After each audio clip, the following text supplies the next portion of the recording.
ब्रह्मा जी का सिर कट गया था, काल भैरव को भगवान शंकर ने प्रकट कर दिया था और काल भैरव ने जाकर ब्रह्मा जी को अपने हाथ की उंगली का नख तोड़कर उनका शीश काट दिया।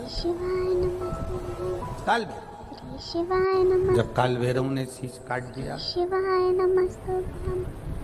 शीश कट गया, भैरव काल भैरव का आदर सम्मान सत्कार सभी देवताओं ने किया। भैरव क्षेत्र का देवता होता है। भैरव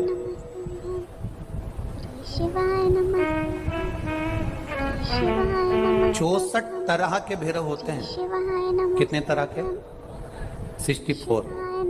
64 तरह के भैरव होते हैं और 64 तरह के भैरव, जितने भैरव होते हैं उतनी भैरवी होती है, क्योंकि शिव के साथ शक्ति जरूरी है, भैरव के साथ भैरवी जरूरी है, क्योंकि भैरव शंकर भगवान का एक अंश रूप है, क्योंकि शिव ने उसको प्रकट किया। हाँ, दुनिया के लोग भले भैरव जी को बदनाम करने में लगे, ये तो शुरू से चला आ रहा। भैरव जी को कोई बीड़ी पिला देता है, कोई सिगरेट पिला देता है, कोई कह देता है कि भैरव बाबा को तो बीड़ी दे दो, भैरव बाबा को तो सिगरेट दे दो। ये ढोंग और प्रपंच मेरे शंकर की कथा में नहीं है।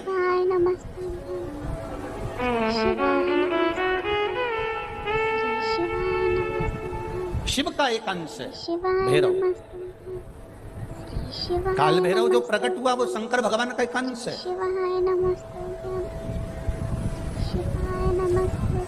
काल भैरव जो प्रकट हुए वो शिव का एक अंश रूप है। और काल भैरव जब प्रकट हुए सारे देवताओं ने उनका आदर करा, इंद्र ने उनका सम्मान करा, इंद्र उनकी सेवा में लगे, वायु देव, गरुण देव, वरुण देव, जितने भी देवता हैं सब ने उनका आदर करा। अब आदर करते करते करते करते माता लक्ष्मी जी ने भी काल भैरव को निमंत्रण दिया। जरा सुनिएगा, बहुत सुंदर कथा है पुष्कर राज की। इस कथा को अपनी जिंदगी में उतारना जरूर। काल भैरव का निमंत्रण माता लक्ष्मी जी ने दिया और माता लक्ष्मी जी ने काल भैरव को निमंत्रण दिया कि काल भैरव आप बैकुंठ में पधारो और बैकुंठ की भूमि को आप पधार कर आनंदित करिए। तो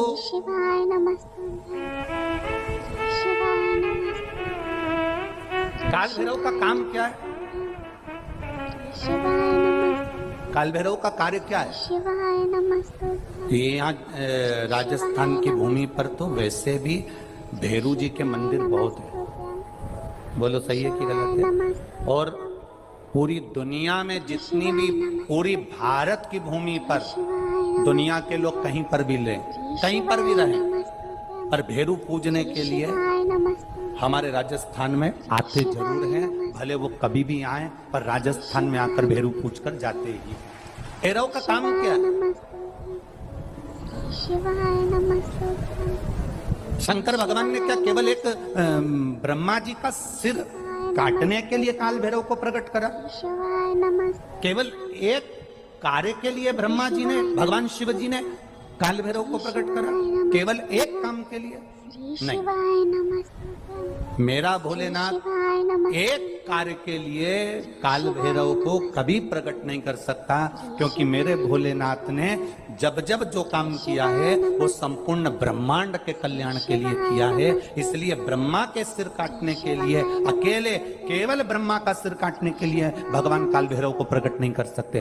तब काल भैरव के प्रकट होने का कारण क्या है? भैरव के प्रकट होने का कारण क्या है? भैरू जी के प्रकट होने का कारण क्या है? भैरव प्रकट क्यों हुए हैं? तो शंकर भगवान जब काल भैरव जब नारायण के यहाँ बैकुंठ में गए और भगवान बैकुंठ में जब पहुंचे तो लक्ष्मी जी ने भगवान नारायण से पूछा, प्रभु मेरे मन के संशय को मिटाइए, ये भैरव प्रकट क्यों हुए हैं? केवल ब्रह्मा का सिर काटने के लिए?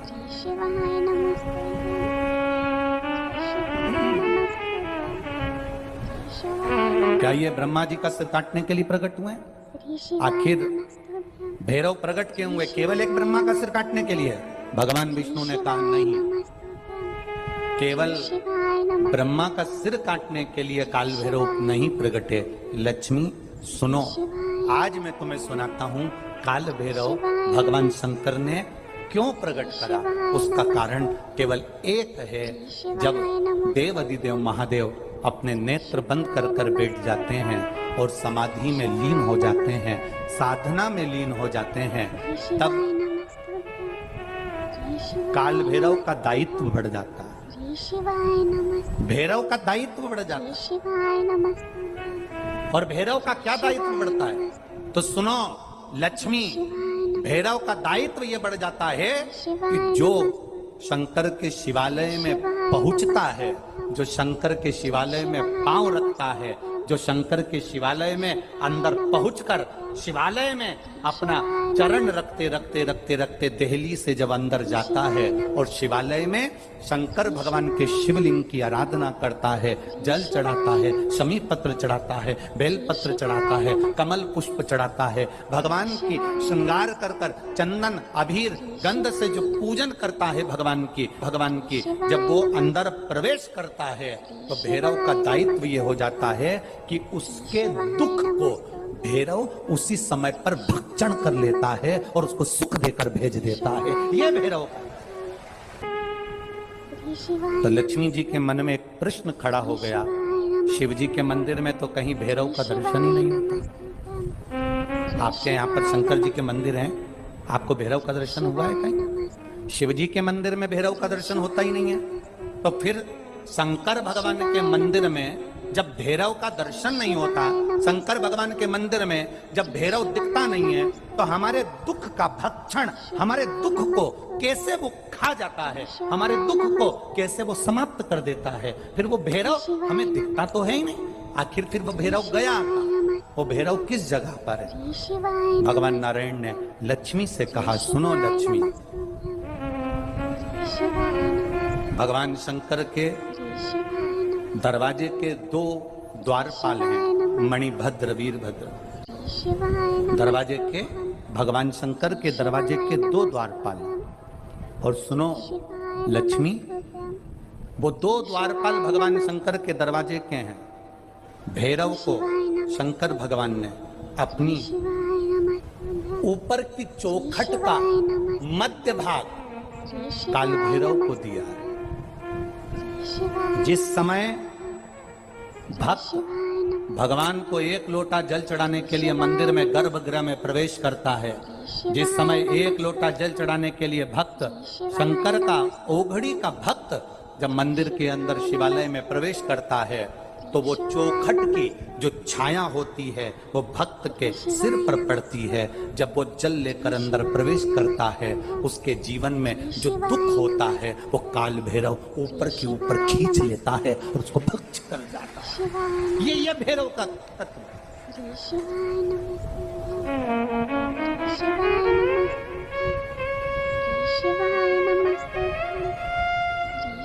भैरव और भैरवी का कार्य क्या है?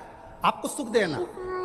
भैरव और भैरवी का कार्य क्या है? आपके भीतर यदि अहंकार आ गया, आपके भीतर यदि अभिमान आ गया, आपके भीतर यदि अभिमत्ता आ गई, आपके भीतर यदि कपट आ गया, आपके भीतर यदि बेईमानी आ गई, आपके भीतर यदि प्रपंच आ गया, आपके भीतर यदि काम, वासना, आसक्ति, तृष्णा, लोभ समाहित हो गया, तो भैरव और भैरवी इसको खींच लेते हैं। ये शरीर के अंदर एक तरंग के रूप में प्रवेश कर खींच लेते हैं। भैरव और भैरवी कि जैसे अष्टमी तिथि या नौमी तिथि किसी भी महीने की, चाहे शुक्ल पक्ष की हो चाहे कृष्ण पक्ष की हो, अष्टमी और नौमी तिथि, ये दो तिथियां ऐसी हैं, मान लो तुम्हारा पैसा तुमने किसी को दिया, 5 लाख, 4 लाख, 3 लाख, 10 लाख, 8 लाख, 2 लाख, 50,000, 25,000, 20,000, 40,000, और वो पैसा नहीं दे रहा, आप हार गए कह के कर, फोन लगा कर, भैया दे दे रहे, परेशानी है, दे दे रहे भैया, हम तो परेशान हो गए, और हार गए, नहीं मिल रहा, बहुत परेशान।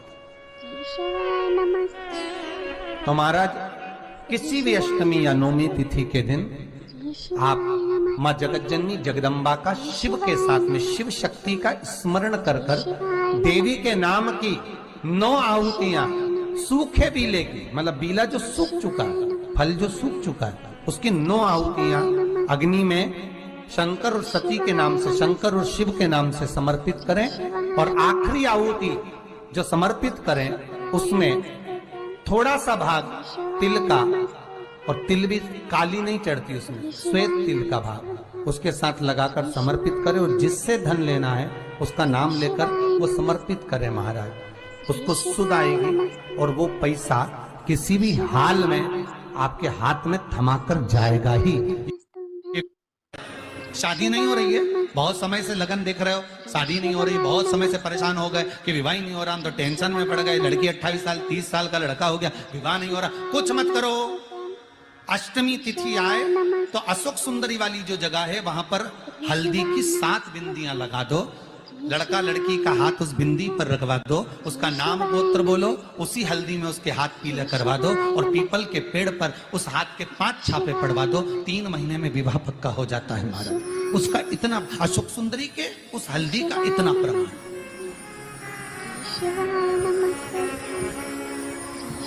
3 माह के अंतर्गत विवाह नक्की होगा। इतना इतना प्रमाण है महाराज। भगवान शिव की आराधना का कोई साधारण फल महाराज। श्री शिवाय नमस्तुभ्यं, श्री शिवाय नमस्तुभ्यं, श्री शिवाय नमस्तुभ्यं, श्री शिवाय नमः।